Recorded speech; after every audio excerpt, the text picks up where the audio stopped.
begin this discussion, exploring your soul's journey, with quoting pioneering psychologist Carl Jung, who said, "As far as we can discern, the whole purpose of human existence is to kindle a light of meaning in the darkness of mere being." And in the spirit of the great literary master William Shakespeare, who said, "The fool thinks he is wise. The wise man knows himself to be a fool." As in so many areas of life, an open mind and heart is essential to enter into this deep and philosophical spiritual topic we're discussing today. I'm pleased to bring you this, Exploring Your Soul's Journey, for I believe it's an exciting area to contemplate and to share. It can be said that exploring your soul's journey is like having a front row ticket to the grandest production of all, the story of your life. As you watch all the plots, twists, and turns, you also come to realize that you are playing the starring role in your movie. If you're funny, it's a comedy. If you're evil, it's a horror show. And if you're romantic, it's a chick flick. Regardless of the genre of your current life story, the spiritual key is to understand that you are an actor behind the roles, as well as ultimately the director, screenwriter, and audience. So let's say something about spiritual beliefs. How important are they? Emmett Fox, a New Thought spiritual leader of the early 20th century, said this: "It's your conception of God that makes your whole life. It makes you what you are. It makes the kind of friends and enemies you have and the kind of people you meet. Of all the important things that should be taken care of, the one thing that really matters is your idea of God, because that determines everything." In exploring one journey of the soul, one would have to ask him or herself, who am I? Have you ever heard the saying, knowledge is power? So if knowledge is power, then it would mean especially knowledge of yourself is important. When you're conscious of who you are also is more conscious and aware of how you're thinking and speaking and acting. So self-knowledge gives you objectivity and insight needed to purify and empower your thoughts and your words, actions, and habits, and even your character.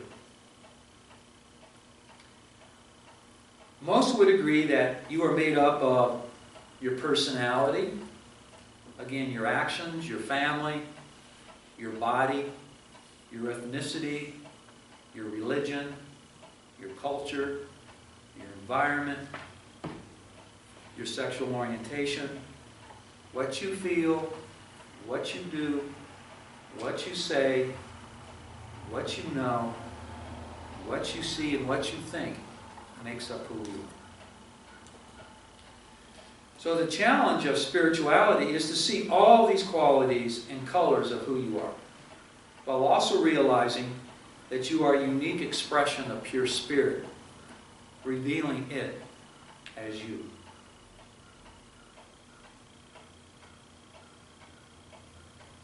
In our time when there seems to be so much self-doubt and depression and alienation and loneliness, lost souls, we can appreciate our depths of who we are with a quote from one of the great theologians and religious philosophers, Teilhard de Chardin. I might be mispronouncing that. We are not human beings having a spiritual experience, but we are spiritual having a human experience. This idea goes along with the statement that you are God, or I am God. Many, I think, would view this idea as crazy or foolish, or even blasphemous, or just beyond comprehension. What is it? I know when I first met Lorraine and just getting to know her, and she shared with me one of her crazy ideas, being raised in her very fundamentalist tradition, that she got to the realization that I am God. Of course, that was unheard of in religious tradition she was brought up in, but she just came to that realization, I am God. She found it. I am my own God. Okay. So when the great spiritual masters declare that you are God, they're communicating a truth discovered in the depths of contemplation, in that innermost sanctum of spiritual consciousness and soul communion.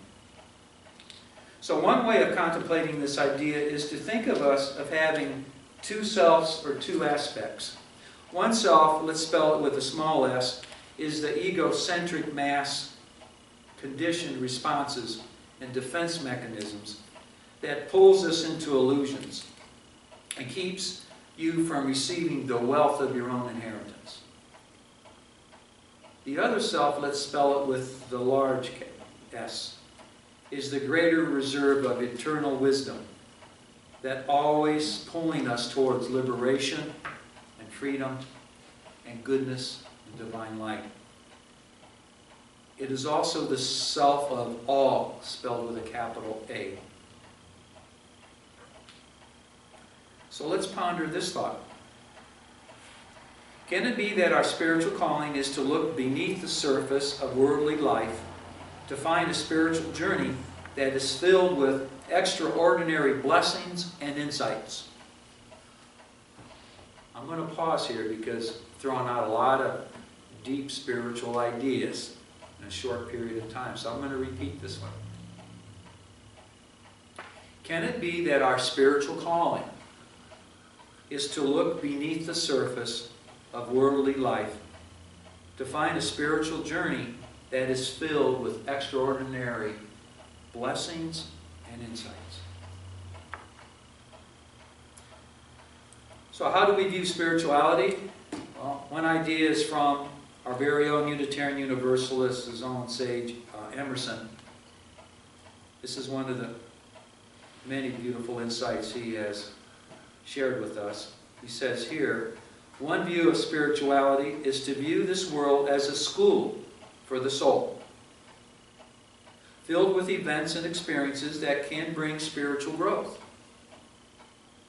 Each person lives with a tapestry of lessons taken from all areas of life.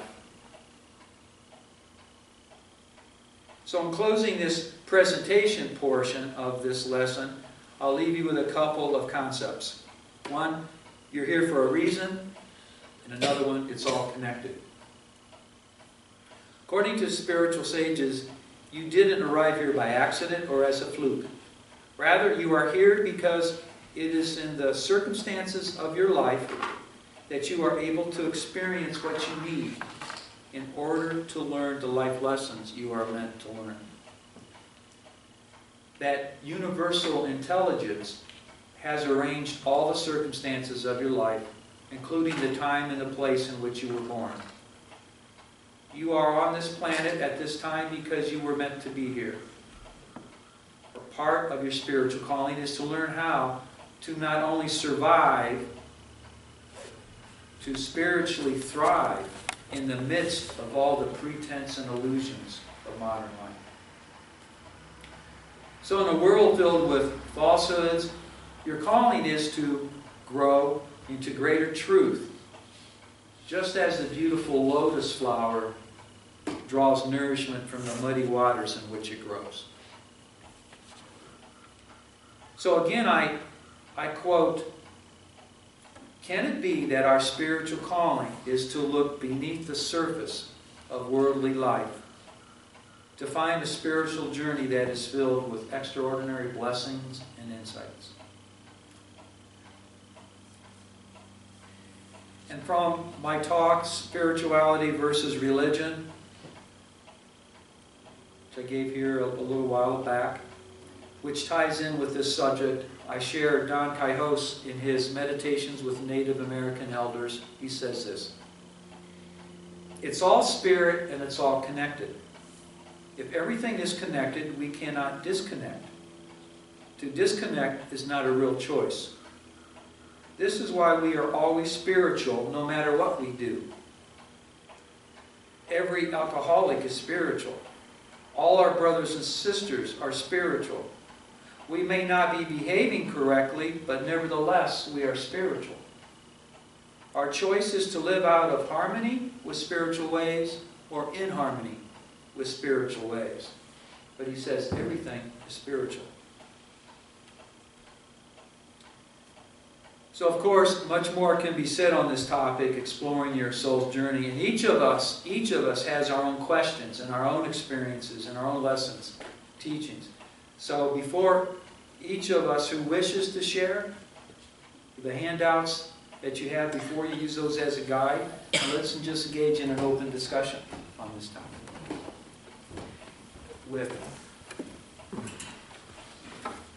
With a little song from Al Walker, who's a Unitarian, and then we'll get into the discussion.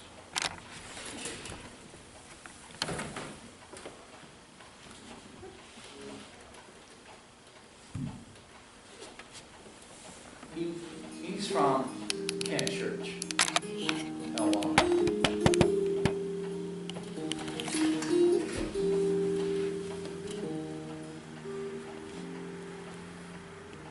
Where do we come from? How did we show up here? What were we waiting for? When will the covenant become clear? Well, we are a small thing. Oh, we are not alone with you. I am promising to honor the love in our home.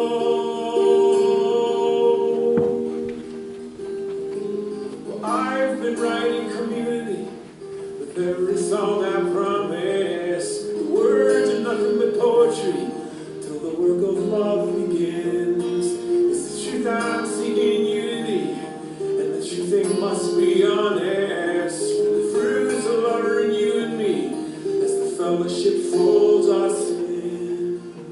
What's the point of us doing this?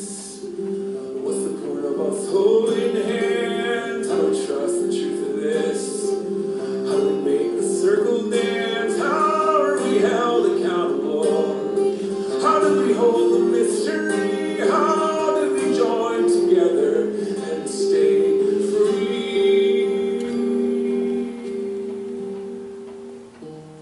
I'm a small boat riding wild ocean. How can I just let go? Roll with the motion. We're on a wide ship, riding in open seas. It's been such a long trip. It's taking its toll on me. I've been writing community with every song I promise. The words are nothing but poetry. Our connection makes it true. It's the beauty I'm seeing, you and me, that'll carry me through these questions. And to move together in unity is the action that I choose. What's the point of us doing this? What's the point of us holding hands? How do we trust the truth of this? How do we make the circle dance? How are we held accountable? How do we hold the mystery? How do we join together and stay free? Where do we come from? How did we show up here? What were we waiting for?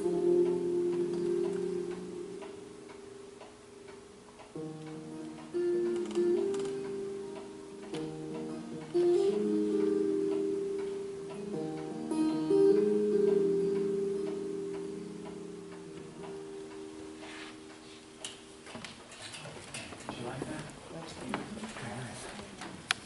Okay. Open it up. Well, I'll start because I got a big mouth. I struggle with You're a this. big man. I was just going to say that. We like that. I really struggle with this, being an atheist, the idea of spirituality. I would like to think I'm a spiritual being, but it goes against my beliefs of what the nature of my of what the nature of the world is. I mean, so being an atheist, I don't believe in something outside of what we have here. So I've kind of looked at it and said that, well, the spiritual thing has got to be something that's not, for me, outside. It's got to be the inside. It's got to be the advancement of my soul, if I have one, the advancement of my person, that if I, in absence of a soul, the fine-tuning and the sharpening of the blade, which is the goodness in a person that's outside of anything esoteric or bigger than myself.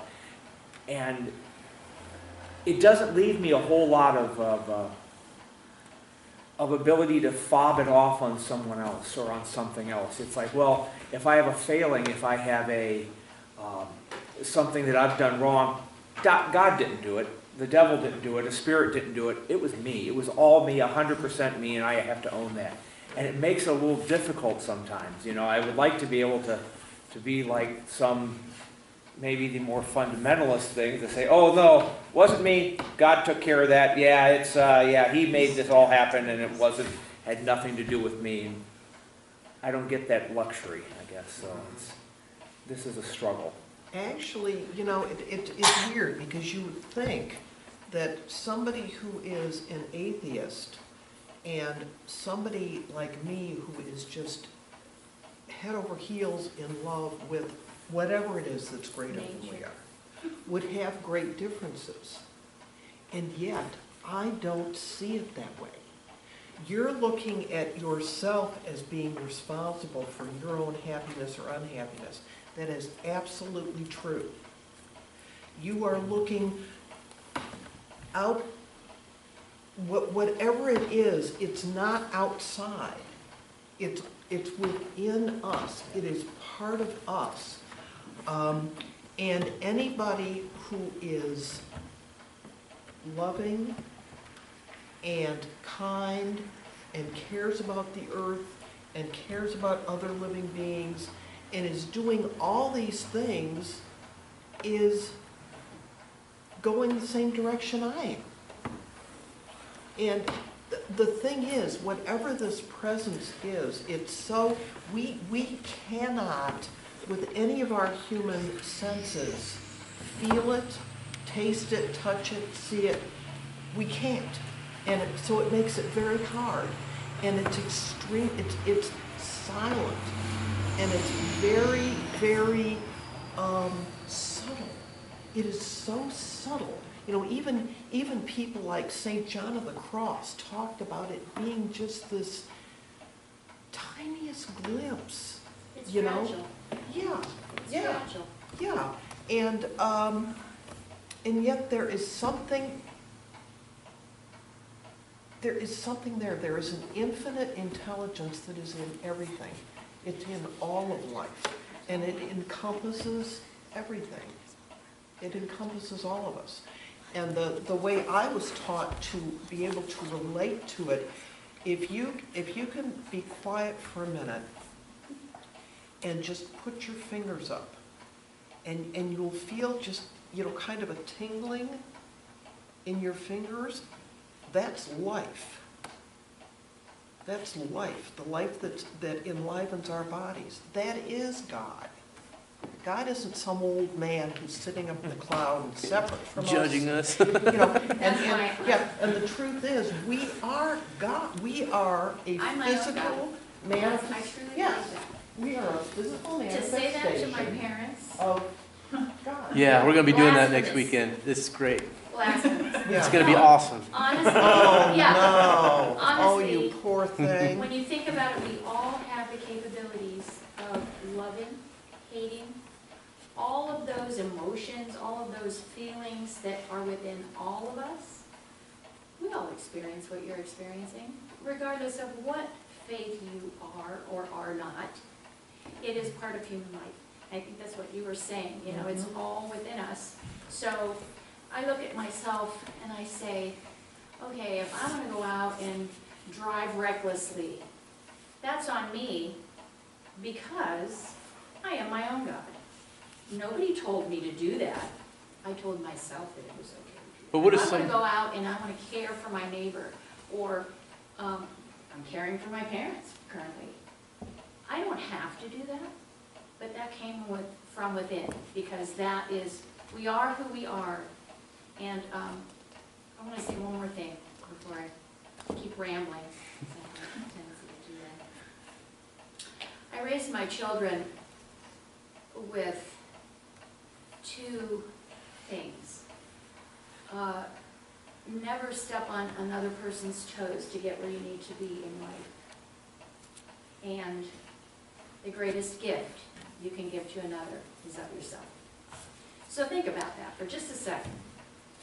God is great. Okay, that's how we all learned it to be. Well, I have to look within myself and say, am I great? Yeah, parts of me are. Because of what I think, what I do, how I love, how I just function. So, I don't know, I believe that we all have those capabilities and we are our own God. I think there's a lot of times where you absolutely are not in control, and other people are absolutely you're under their control, and there's nothing you can do about it. You know, other people, you have no power against it. I mean, and so how do you, what are you supposed to do in a situation like that? Breathe. The best Yeah. you can. Yeah. Right. The best Seriously. you can. See, I think at this point, And inside, know that you are, yeah, you It just, doesn't make it right or wrong, it just makes it the way it is. yeah. That's yeah. like, I just wish that, like, you could approach it with violence, like you can with anything else. Just right. whack it into place or whack it out of place. Yeah, but you know, it's kind of like everything has to run its course, and I don't know, this may or may philosophic by the philosophers be true or not true. But everything happens for a reason. I fell the other day. Just because I was in a hurry. I'm always in a hurry. I'm like, hurry up and stop person. I'm busy, busy, busy. I'm a busybody too, but you guys, that might be a little bit too much information. But I fell. And what it told me was, you know what, Brady, maybe you're supposed to slow down. Because I'm moving too fast. In my life, it is what it is. And people trying to tell me, you know, well, you should do this, and you need to do that, and you pointing the finger, that's not helping me. I need to help myself. So when you're struggling with others' control, I call it the in charge or the control card. That's what it is for them. We can't make it any different. They have to do their thing, and that's why I say breathe.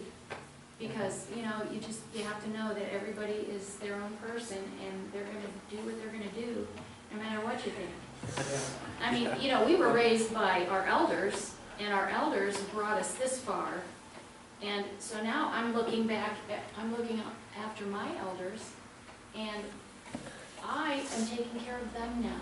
So it's kind of like, am I screwing this up? You know, we always ask ourselves those questions. We just always do.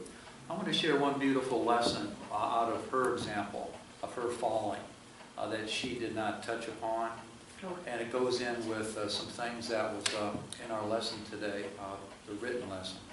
But about how we're all connected, and about there is goodness out there. Because she came back and told, I wasn't there, but she's told me the story more than once.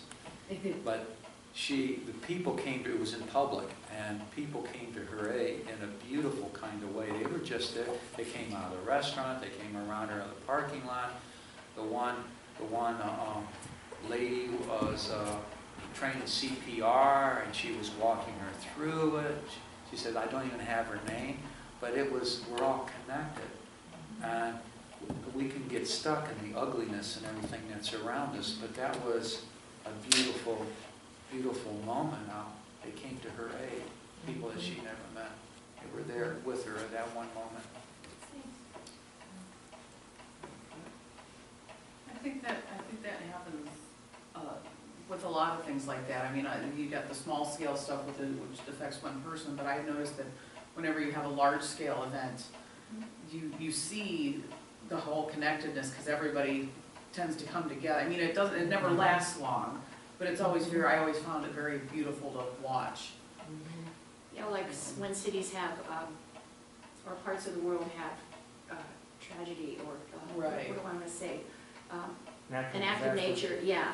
And it's amazing how everyone, like you said, everyone just, Well, even just little ways. It's like when they had that attack in Nice in France, where that truck driver ran over all those people. It's like all of a sudden you've got everybody around the world change, and even just dumb little things like changing your profile picture on Facebook to the French flag and things. You know, it's just you always see that kind of It's that loving response. that response, and it's almost like for at least a little tiny bit of time, everybody understands that we all are connected, and it all because I mean it's like I didn't know anybody who was killed in France, and I mean I'm never gonna know.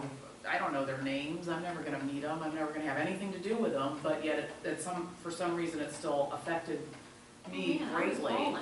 I was falling. I always Yeah. thought that I've noticed, people band together when there's a tragedy. I always wonder what would happen if people were to band together to do something good. What would happen then if we didn't, if we didn't wait for the pendulum to swing and It would be then powerful. wait for it to swing up? A silly example is the World Series, and I was really, I'm a big sports buff, but I was very pleased by how well the two cities that were competing for this title that doesn't, in this greater scheme of things, doesn't really mean anything, but it was I've never seen such camaraderie between opponents before, because both teams had been decades without a win, and they were kind of rooting, we were all rooting for ourselves, but everybody I knew who was rooting for the Indians was saying, well, it's not so bad because at least it's the Cubs that won, and we all liked the Cubs. I mean, it was very, Yeah, they waited longer than we have. right, and the people that came from Chicago to here to watch the game were, everybody got along really well, both sides. There weren't any fights, there weren't any. No riots and There burning weren't of any cop riots, cars there and weren't all all that that kind of ugliness that blood. Well, happened. there was a Yeah. little bit of that in Sometimes. Chicago, but Well, not, yeah. yeah. So it's just, even just little silly things like that, I think it does, I think for some reason though, it doesn't happen as often with good things Yeah. as it does with bad things, but. It seems like we need something common to unite against or unite for. It seems like that when we looked at terrorism, when you look at horrible acts of terrorism, everyone has something to unite behind, and so you get a common enemy. And so I think until someone is raised up that is the common positive, idol or person, or that you're not going to have that grouping together. I think that takes something very extraordinary that the whole world can see in the same light, a single event or a single person. And right now it's very easy. You can always point out the things that are wrong. It's very hard to point out the one thing that is absolutely right, because there seems to be so many different views of that. So. Well, I think we're all placed in one another's lives for a purpose, meaning that all of us sitting here, we're all here for a reason. Yes, to come together as a unit and listen to Michael, for example. He's the one giving the talk this week, but just to come together in the same place, in the same time. How we receive the message is all ours. But, for example, I have to give an example. A couple of weeks ago, when I was here, you came out, Sam, you came out and walked with me on the sidewalk. And I was very troubled about how I was going to handle everything that was happening with my parents.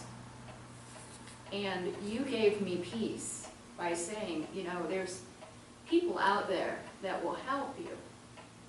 And I told Sam how we had in mind an organization. But again, they're strangers, and as we age, change is like crucial. I'm finding it out now, but you know, it's crucial. So I put it out there to the universe. I just said, you know what?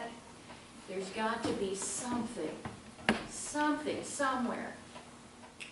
The very next day, no, that very afternoon, we went over to his parents' house, and there she was, his niece, my niece through marriage.